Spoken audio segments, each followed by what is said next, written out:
Welcome back to Coffee and Conversation. And while I am filming this, I have a little cat there we go, you see the tail. Okay, I was about to say he's been trying to sneak into my lap, but he has in fact effectively snuck. He was getting irritated with me as I was setting up the video camera because obviously, even though I was petting him, my attention was not focused on the cat. And you can't just, scratch him and go do other things. You have to be focused on the cat because he is just so important. So let's let Audie say hi. And I'm going to take him off somewhere, find him a little bowl of cat treats or something, because when he gets in a mood like this, everything is about a cat. And if it isn't, he will make it about a cat. And I'd rather not have the video interrupted. So when we come back, we will be without Audie, but Audie will be munching on some tasty little bits. Yes, would you like tuna soup? That's his new favorite. These little soup dishes. They're, I don't know, maybe an ounce of some kind of little cat soup, and he likes the tuna flavor. And, the good thing is you just rip the piece of foil off the top, put it down, and that's it, as opposed to the other ones where I have to get out a bowl and pour it in and then wash the bowl. And this is just, zip and you're done. And when he's done, throw it away. So I like those. Fortunately, he likes them too. All right. I am going to divest myself of a very demanding cat, and I'll be right back.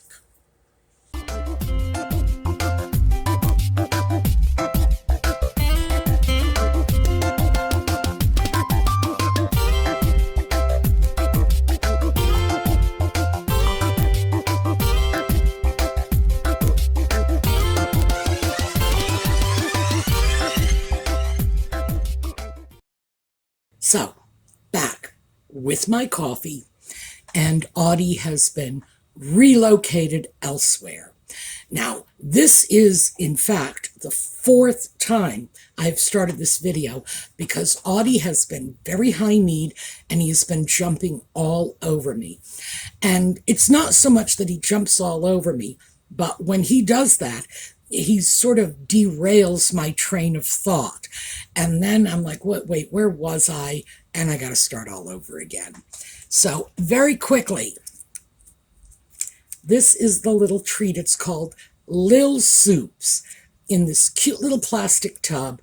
And you just take this like foily packaging off the top, and Audie, at least, will lick it right out of the tub. Audie's very picky about that. He wants his food in a dish, not like a can or, a paper plate. No, it's my fault. I've spoiled him. So he wants his food in antique china from China, but he will still lick it out of these little tubs. So yes, I would recommend them. They were very helpful in getting Audie through his cat food change transition. Anyway, he's off amusing himself. So let me talk about what I wanted to discuss in this video, because this was just a wonderful little blast of synchronicity. I got a couple of comments on videos, not on Coffee and Conversation videos either. These were over on the Just Chattin' videos, from people who had said, I would really love it if you would talk some more about your scarves.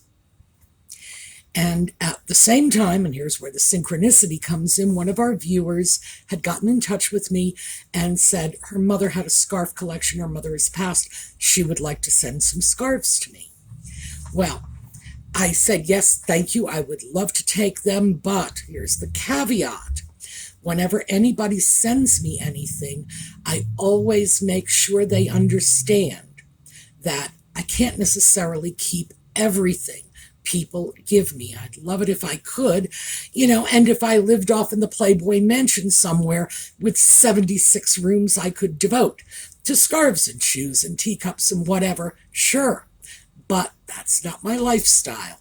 So, yes, but some of the things may end up as giveaways.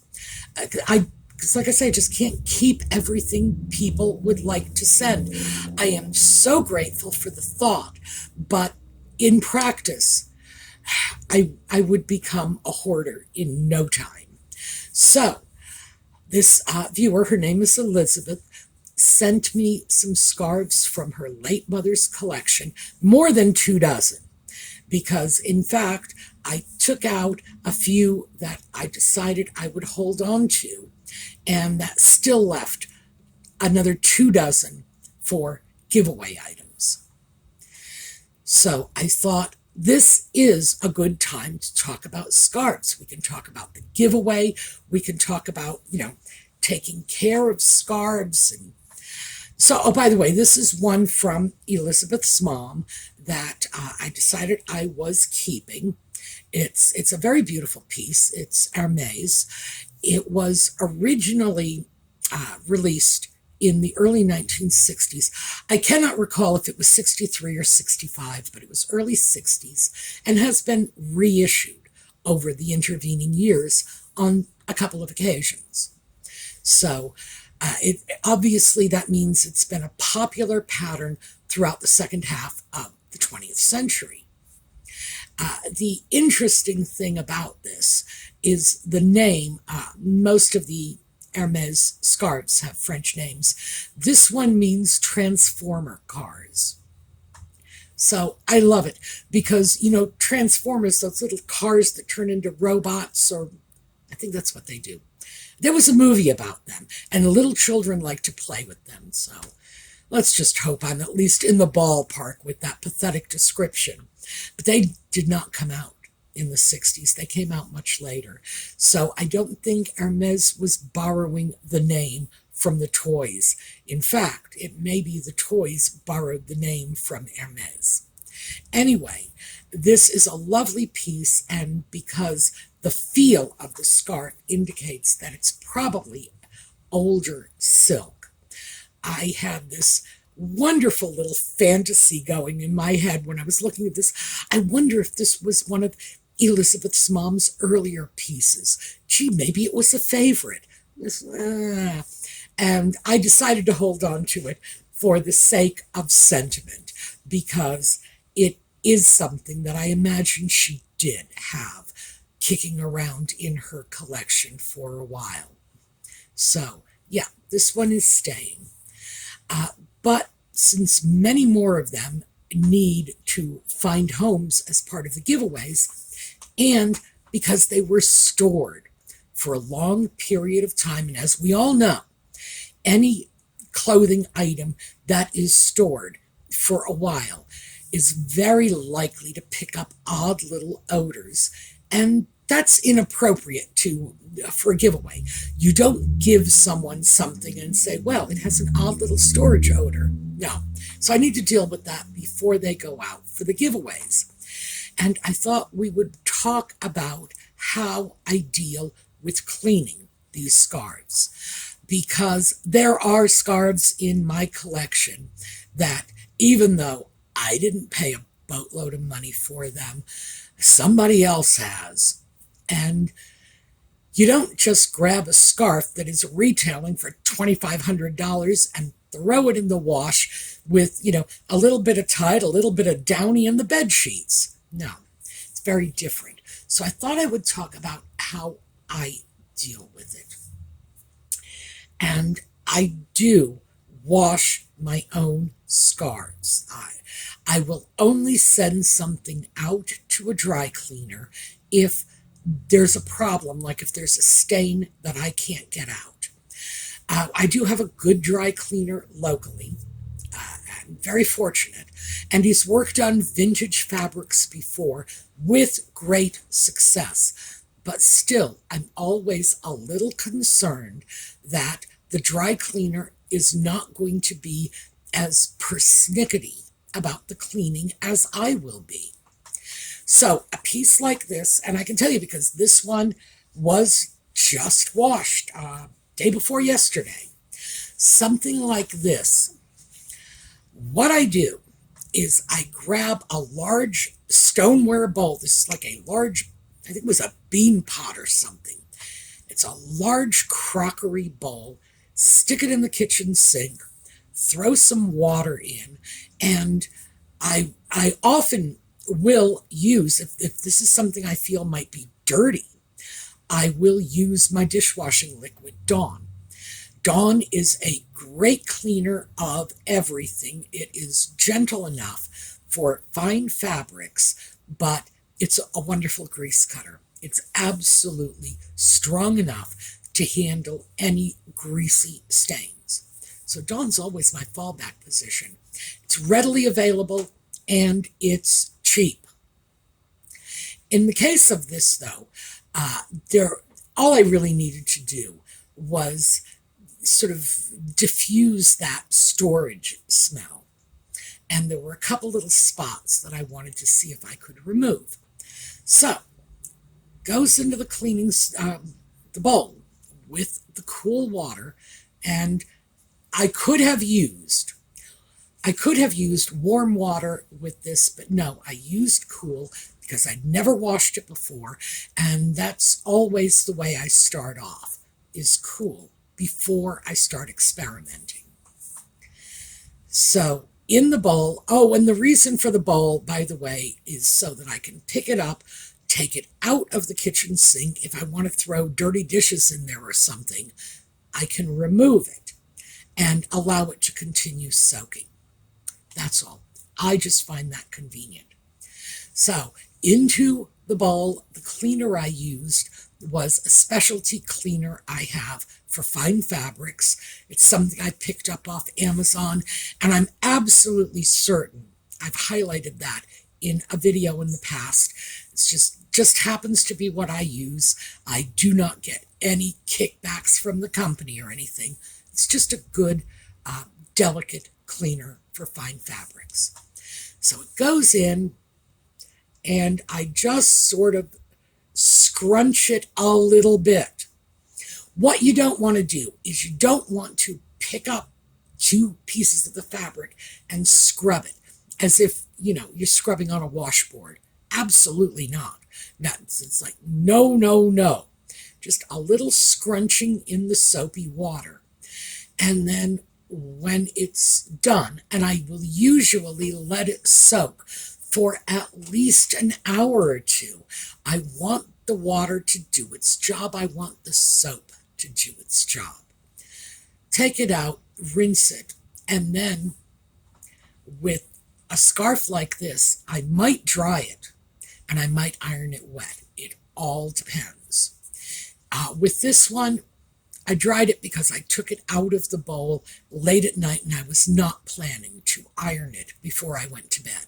So threw it over the shower rod rack in the bathroom, went to bed, got up the next morning, and then dealt with ironing.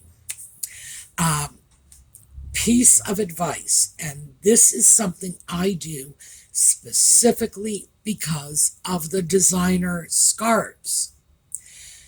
Replace your iron frequently. It's just that simple. I know that sounds utterly counterintuitive because an iron can last a long time. I mean, there are irons out there that date from the 1950s or 60s that are still working just fine. But if you're going to use it on delicate, expensive fabrics, you want that iron plate, the pressing plate, that the bottom of the iron, you want that in very good condition. You don't want it scratched up. You don't want any nicks. You don't want any kind of damage on the bottom of your iron that can transfer over to your silk scarf and snag, or heaven forbid, this, by the way, is why I change my iron frequently. You don't want something that might have gotten into the steam vents to come out and stain your brand new, recently cleaned designer scarf. No. So for me, that was one I learned the hard way. I switch out my iron about once a year. I just simply take the old iron, give it to Goodwill or whoever. It's a perfectly functioning iron. It's practically new. It's just not quite new enough for my designer scarves. And that's what I do.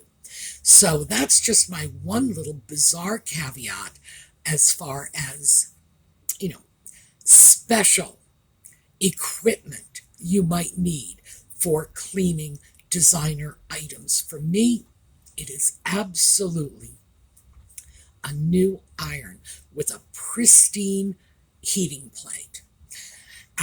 It makes a great difference, and because I have been tripped up by less than perfect heating plates in the past, I won't take chances about that anymore.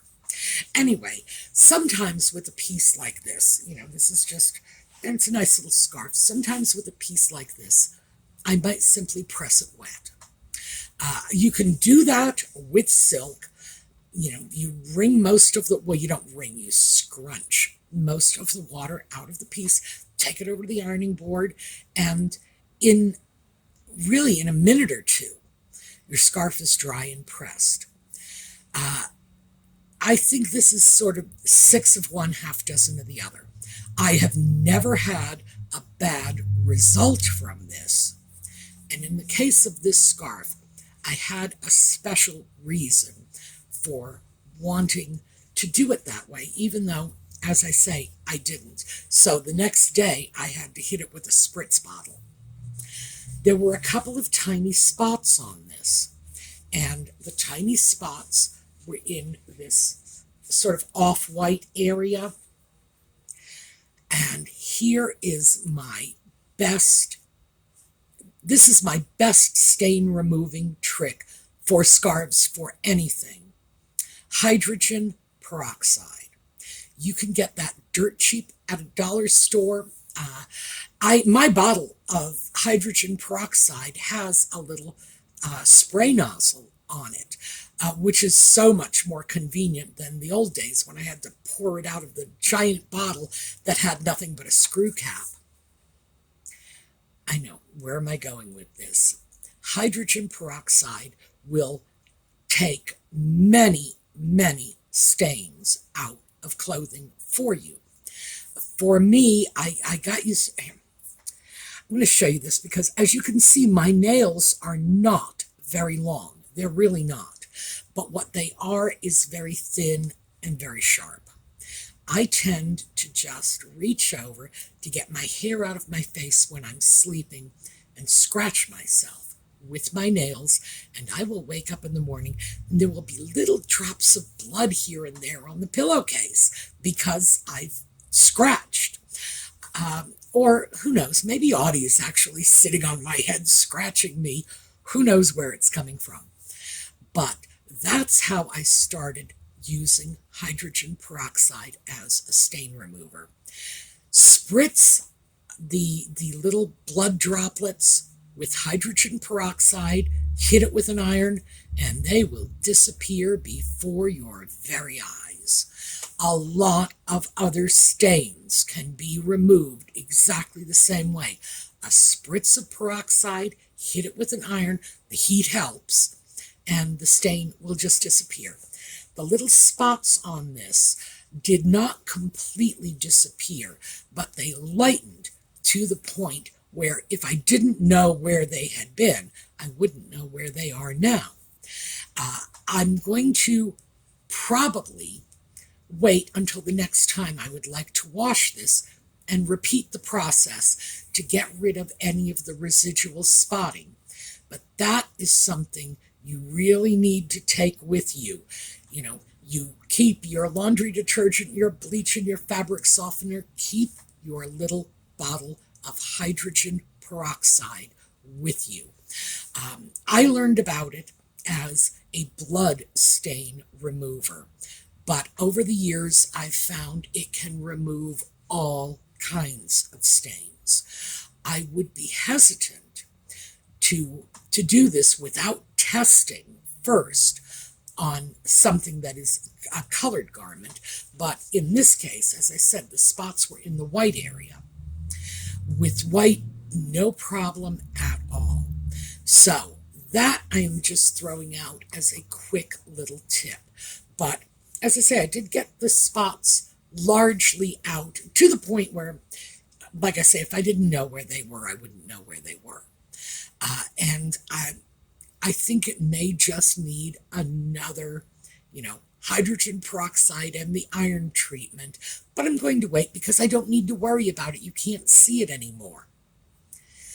So that was what was involved in this scarf. There are other scarves with little spots in this collection, and I am going to do basically the same process. I'm going to start with a cold water wash. Oh, and I should mention this too, because I didn't.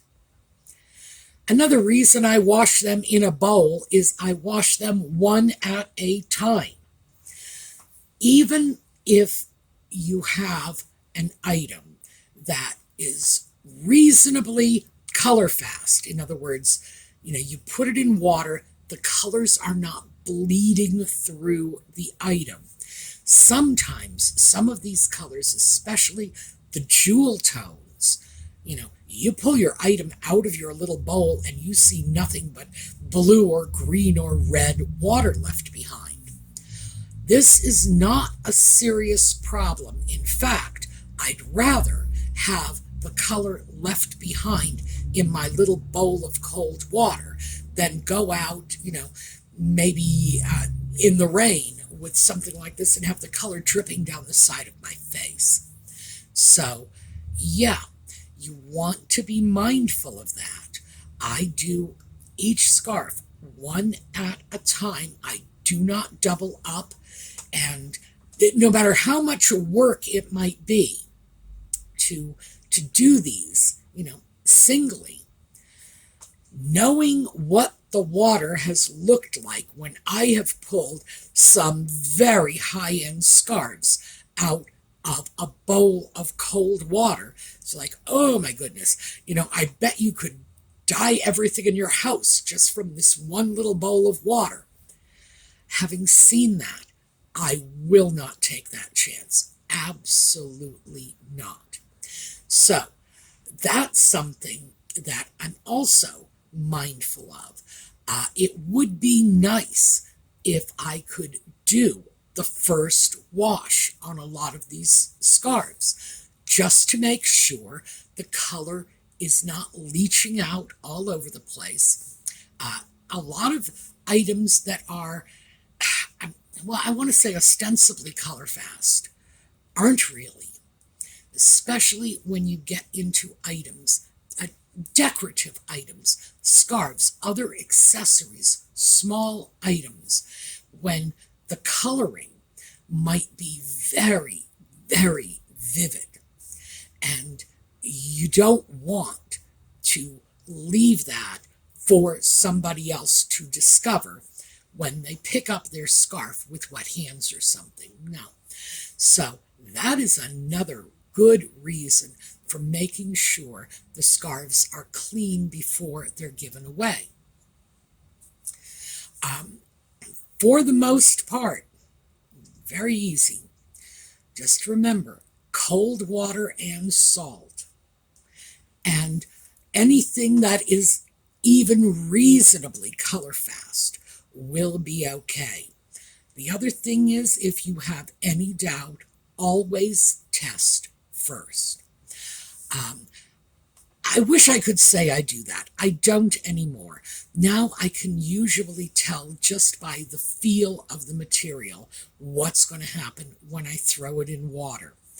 One of these days, I already know this, I'm going to get a very unpleasant surprise, because even though I may know what the material is, I don't always know what they've used to dye it.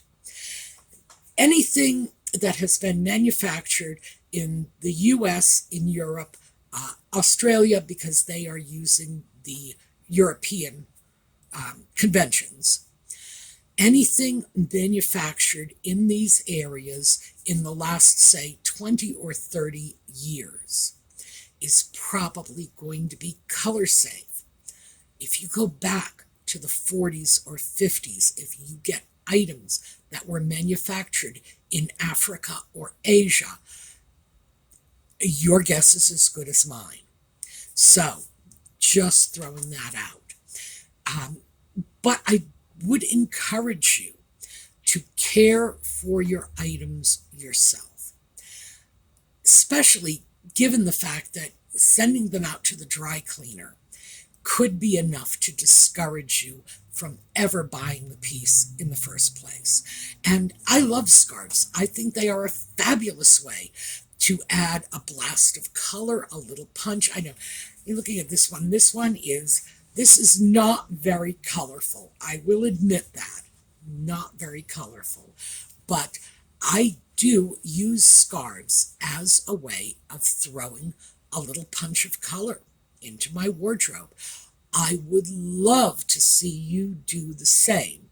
But like I say, I know if you're looking at a dry cleaning bill every time, this scarf gets a drop of coffee on it or whatever, you're probably not going to find that a good expenditure of your resources. I get it.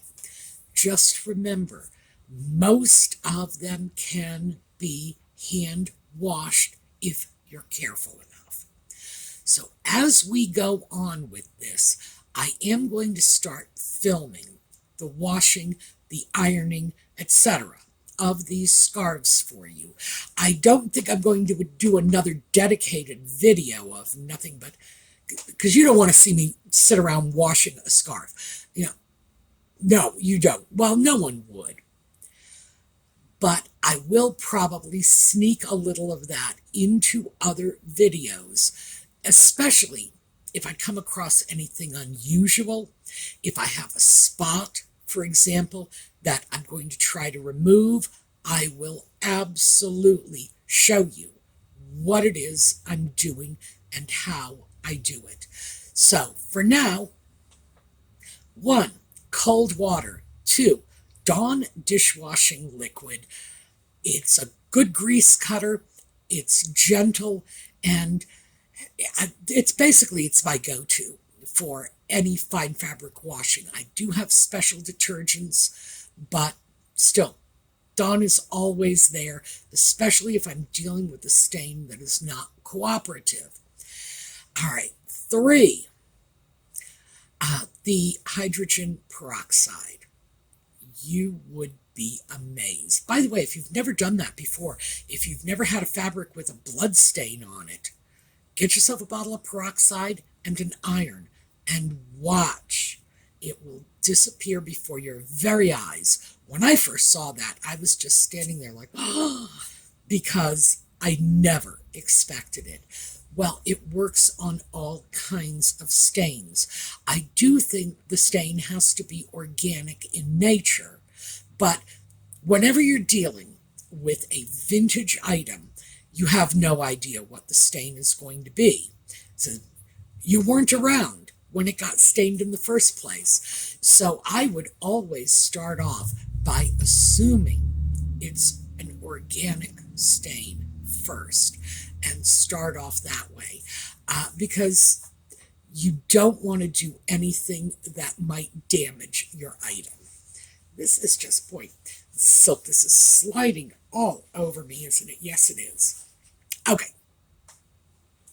So that is what I wanted to talk to you about. Now, let's deal with the giveaways. Yes, many beautiful scarves. Oh, so many of these I really wanted to keep and put into my Queen scarf collection because, as you know, I have this whole, it's this whole section in my collection of scarves that were just very suggestive to me of the scarves the late Queen used to wear when she was walking around the grounds at Sandringham and Balmoral. And I have a whole bunch of them. Well, our viewer who sent me the scarves Apparently her mother had a whole bunch of them too. So we have a wonderful assortment of queen scarves.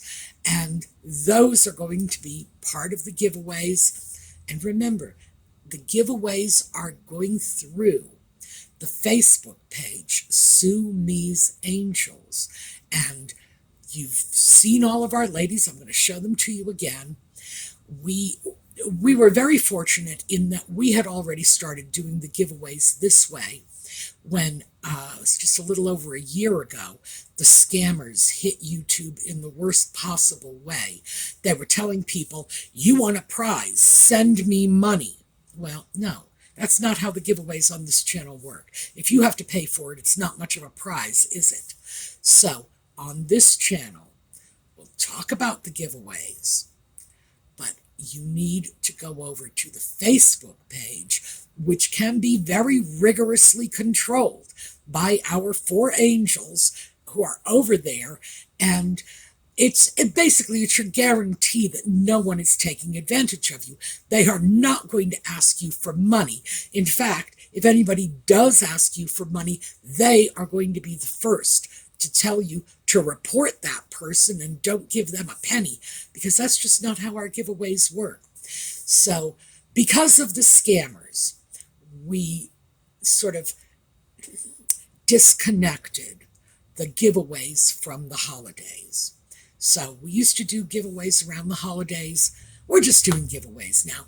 And all things considered, this is probably more inclusive. Not everybody celebrates Christmas. Not everybody celebrates Christmas by exchanging gifts. So we're just doing giveaways.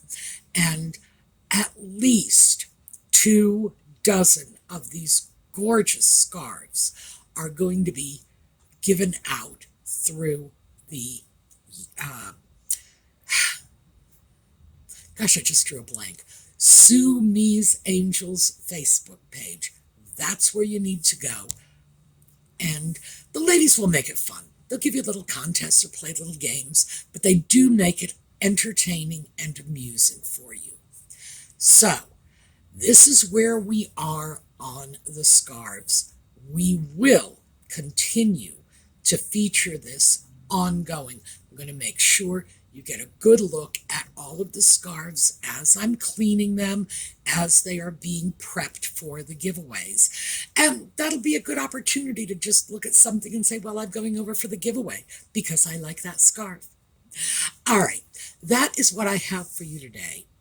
We are going to take a look at a slideshow on the way out, and I will see you all tomorrow. But in the meantime, have a terrific day.